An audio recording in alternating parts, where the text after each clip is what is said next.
កូរ៉េខាងត្បូងដាក់បម្រាមអតីតនាយករដ្ឋមន្ត្រីហាន់និងអតីតរដ្ឋមន្ត្រីហិរញ្ញវត្ថុឆយមិនឲ្យធ្វើដំណើរទៅក្រៅប្រទេស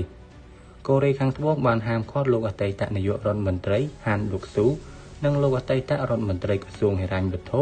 ឆយសាំងមុកមិនឲ្យធ្វើដំណើរទៅក្រៅប្រទេសដែលជាផ្នែកមួយនៃការស៊ើបអង្កេតលើការបះបោរដែលត្រូវបានចោទប្រកាន់ពាក់ព័ន្ធទៅនឹងច្បាប់អាជ្ញាសិទ្ធិរបស់អតីតមេដឹកនាំ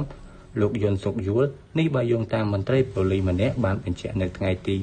27ខែឧសភានេះទីភ្នាក់ងារព័ត៌មានយន្តហេបបានរាយការណ៍ថាការហាមឃាត់ការធ្វើដំណើរត្រូវបានដាក់នៅពាក់កណ្ដាលខែឧសភា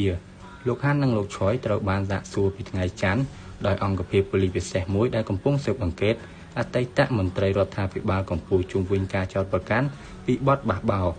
សេចក្តីប្រកាសច្បាប់អាជ្ញាសិទ្ធិថ្ងៃទី3ខែធ្នូដែលត្រូវបានលុបចោលប៉ុន្មានម៉ោងក្រោយមកដោយសភាបានរុញច្រានកូរ៉េខាងត្បូងឲ្យធ្លាក់ក្នុងវិបត្តិរដ្ឋធម្មនុញ្ញដែលមិនមានពីមុនមកដែលពាក់ព័ន្ធដោយលោកហាន់និងលោកឆយដែលកាន់តំណែងជាប្រធានាធិបតីស្ដីទីគូបញ្ជាក់ដែរថាប្រជាជនកូរ៉េខាងត្បូងនឹងបោះឆ្នោតនៅថ្ងៃទី3ខែមិថុនាដើម្បីជ្រើសរើសមេដឹកនាំថ្មី